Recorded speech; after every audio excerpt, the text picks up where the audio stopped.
Comment ça va, vous? J'ai très envie de vous parler du fait que j'ai réussi à poser mon téléphone sur un morceau de sopalin pour qu'il puisse me servir de micro. Malheureusement, je pense que la façon dont je positionne mon téléphone n'intéresse personne. Donc, venez, on se reconcentre sur le titre de cette vidéo. Pourquoi est-ce que vous ne devez pas être heureux? Alors, c'est con dit comme ça, dit par quelqu'un qui n'a même pas 30, 40 ou 20 ans, et je pense quand même que c'est assez intelligent pour être dit. Surtout à un âge où on nous dit de trouver ce qui nous permettra de vivre heureux, que ce soit le travail qu'on fera ou les études qui nous y mèneront. Et d'ailleurs, on nous parle rarement d'autres moyens pour vivre heureux. J'en parlerai sûrement une prochaine fois de ça. Pour celle-ci, on va commencer par simplement répondre au titre. Vous ne devez pas vivre heureux car vous ne pouvez pas vivre heureux. Donc quand vous pensez vivre heureux, vous tombez dans un dupe du bonheur. Et c'est la première cause de votre souffrance. Après tout, c'est quoi vivre heureux? Avoir une famille, une bonne situation professionnelle, être libre ou égal, tout ça ce sont des buts, des finalités, temporaires et dont l'accomplissement ne dépend pas que de vous. La maladie, votre milieu social, là où vous êtes né, votre ethnie sont tout autant de facteurs dont dépendrait ce bonheur. Voulez-vous vraiment d'un bonheur qui ne dépend pas de vous et qui peut vous faire souffrir à sa perte pour la simple raison que votre chance est épuisée? Non, certainement pas. Et pourtant, vous vous jetez dans cette douce eau claire au fond vaseux, quel plaisir. Je vais vous rassurer tout de suite, on n'est pas sur une vidéo Black Pill pessimiste. Il n'est peut-être pas possible de vivre heureux, mais il est possible de vivre heureusement. C'est la façon dont vous vivez qui doit être heureuse, pas votre vie. Alors, comment vivre heureusement? Pour que je puisse vous le dire, il faut que vous me disiez d'abord comment vous vivez. Et je glisse une deuxième question, pourquoi vous vivez ainsi? Évidemment, je ne peux pas entendre votre réponse, mais faites-le quand même. Pourquoi est-ce que vous êtes sur cette vidéo? Pourquoi vous avez géré d'une façon ou d'une autre votre réveil? Et ceux qui s'en est suivi ainsi? Pourquoi avoir pris la voiture, le tram, le vélo ou aux jambes pour aller à tel ou tel endroit? Pourquoi avoir bu à ce moment et pas un autre? Pourquoi avancer sur une tâche et pas une autre, voire aucune? Pourquoi avoir fait ces choix tout au long de votre journée? J'entends, ça fait beaucoup de questions. Trouver des réponses pour chaque chose, ce n'est pas évident. Et c'est un peu le but de vous faire perdre vos moyens. C'est pour vous montrer que vous n'êtes pas préparé à ces questions. Et donc, à chaque instant où un choix s'impose, et un choix s'impose à chaque instant, soit vous vous figez, soit vous donnez une réponse automatique, celle qu'on vous a apprise ou celle qui est la plus simple à exécuter. J'ai arrêté de faire semblant. Il est 2 minutes 26 dans la vidéo. Il n'y a plus personne. Mais plus personne, je le sais. Pourquoi je le sais? Parce que quand j'en parle dans la vraie vie, les gens ne restent pas aussi longtemps. C'est très rare en tout cas. Mais rare veut pas dire impossible. Donc, peut-être une personne sur 1000, peut-être sur 10 000, qui va rester jusqu'à maintenant. C'est pour ces personnes-là que je fais la vidéo. D'ailleurs, si vous êtes encore là, je présume que vous avez déjà des bases en dev perso, que ce soit par peut-être LoanLV, que ce soit peut-être par d'autres chaînes, comme je crois Anta qui fait beaucoup de dev perso. Si ce n'est pas le cas, tant mieux, c'est-à-dire que tu découvres tout ça avec moi. Moi, c'est un plaisir. Moi, c'est un plaisir parce que j'ai vraiment envie de faire découvrir ces principes, ces idées un peu que j'ai, et idéalement à des personnes qui vraiment n'y connaissent rien. Mais peu importe la situation ou le cas, je pense que ce que j'ai à dire c'est très intéressant à écouter. Et à appliquer évidemment, mais au moins déjà à écouter. Si on revient à la question de base, j'ai une réponse pour vous. Si vous me dites que vous avez un but. Dans ce cas-là, je vais vous dire que vous vivez plaisément. C'est quoi vivre plaisément? Vivre plaisément, c'est vivre pour le plaisir. C'est-à-dire que ce que vous allez chercher, c'est le plaisir. Alors là, vous allez me dire que non, mais c'est un but, etc. Un but, c'est une quête de plaisir. Certaines personnes vont être honnêtes dans ça. Ils vont dire que leur but, c'est le plaisir directement. Et certaines personnes vont le formuler de façon plus noble. C'est-à-dire, j'ai un but, j'aimerais une maison, j'aimerais du confort matériel, j'aimerais ci, j'aimerais ça. Même des choses, j'aimerais des amis. Mais le but, tel quel, c'est seulement une quête de plaisir parce que vous pensez que une fois que vous l'aurez, vous serez heureux, vous allez ressentir du plaisir. Sauf que la vérité, c'est qu'on s'en lasse. La vérité, c'est que après, on va avoir un nouveau but et donc vous retombez dans ce cycle. Et donc, on revient à ce que je disais. C'est la quête sans fin du plaisir. Vous vivez plaisément. Admettons que vous gardiez un certain équilibre et que vous êtes plutôt bon à ça, que vos buts sont assez modestes et relativement sains. Parce que c'est possible, c'est un peu tricky en fait. On n'est pas sur... c'est pas pareil qu'un mec qui va chercher de l'héroïne. C'est un peu pareil qu'un mec qui va chercher de l'héroïne. C'est un peu pareil qu'aller chercher de la coke. Mais admettons, vous avez une bonne balance, ou alors vous vous contentez du but que vous avez accompli. Vous vous en contentez et vous en profitez. Là, moi, je vais vous dire que vous survivez. C'est quoi survivre? C'est 95% de la population des pays riches. Je précise des pays riches, hein.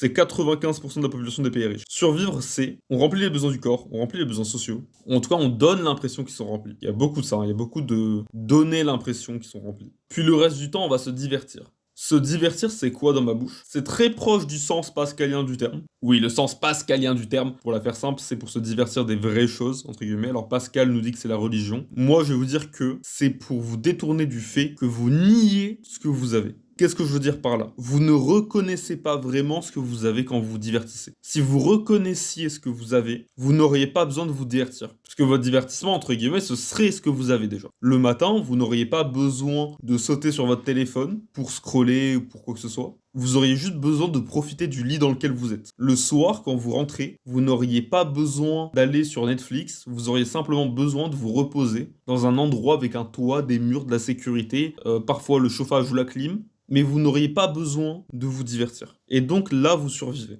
Alors que vous avez les besoins du corps et les besoins sociaux qui sont remplis. Vous pourriez me dire, on fait bien ce qu'on veut. Oui et non. À partir du moment où la loi existe, c'est débattable.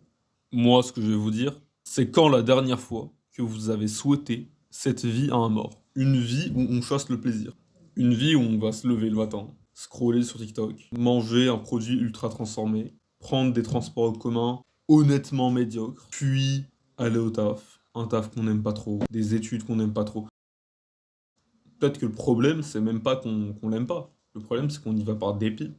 Une pause déjeuner avec des gens dont on s'en fout un peu, qui s'en foutent un peu de nous, puis de rentrer chez nous, scroller sur TikTok, rien faire de très intéressant, peut-être aller en soirée, c'est-à-dire se droguer en groupe, et puis on recommence.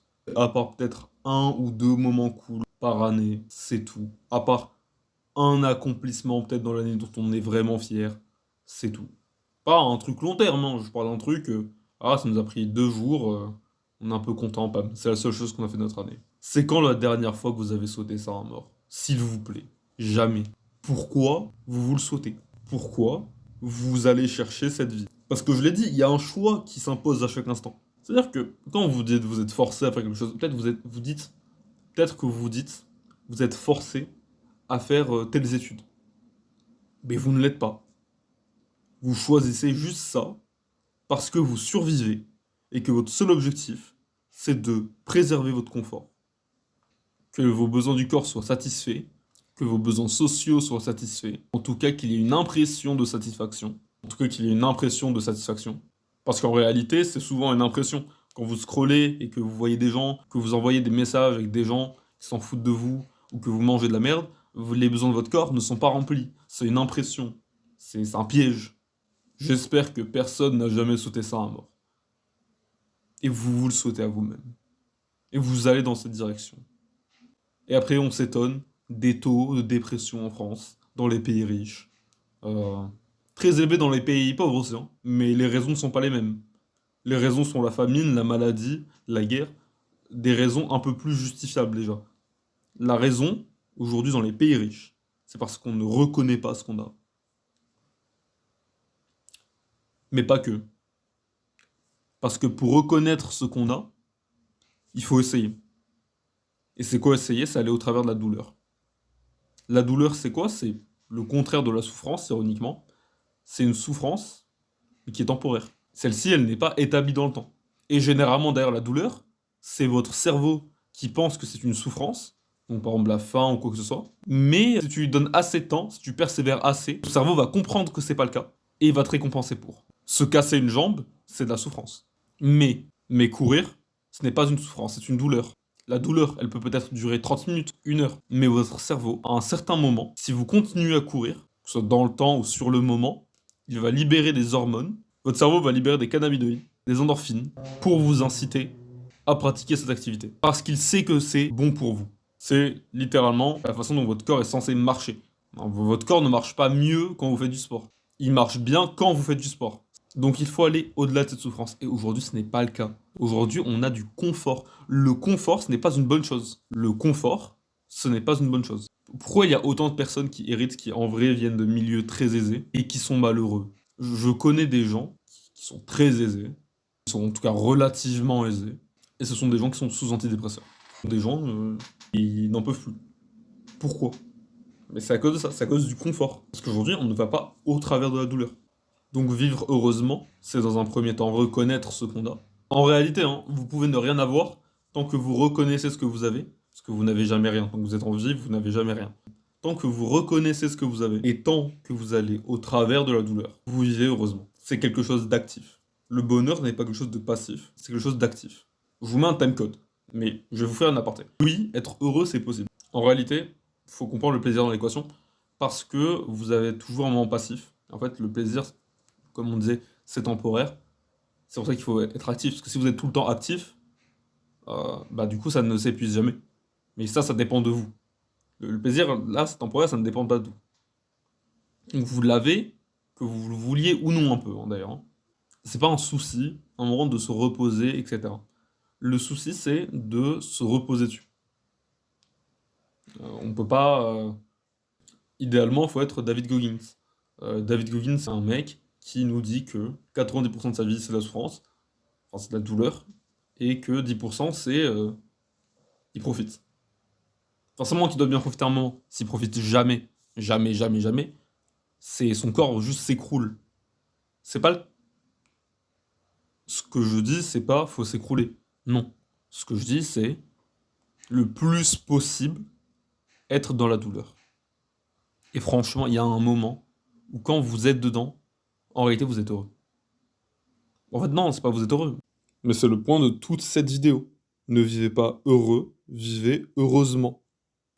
Rebonjour à ceux qui viennent du timecode. On va faire un petit bilan pour finir cette vidéo, rappeler les points les plus importants. À commencer par le titre.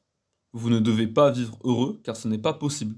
Chercher à vivre heureux, c'est tomber dans la survie ou le plaisir. La réponse à ça, c'est vivre heureusement. Vivre heureusement, c'est en essayant. Et essayer, c'est aller au-delà de la douleur. Faut pas tomber dans l'illusion du but, que vous faites quelque chose de douloureux pour, parce qu'en réalité, c'est une quête de plaisir.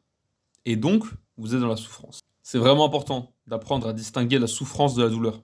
Les bases, c'est que la souffrance, c'est la conséquence du plaisir, et que la douleur, c'est la précurseur du bonheur. Si vous vous demandez ce que vous devez essayer, eh bien abonnez-vous, lâchez un like, et ça me motivera pour en faire une vidéo. Vivez heureusement les frères.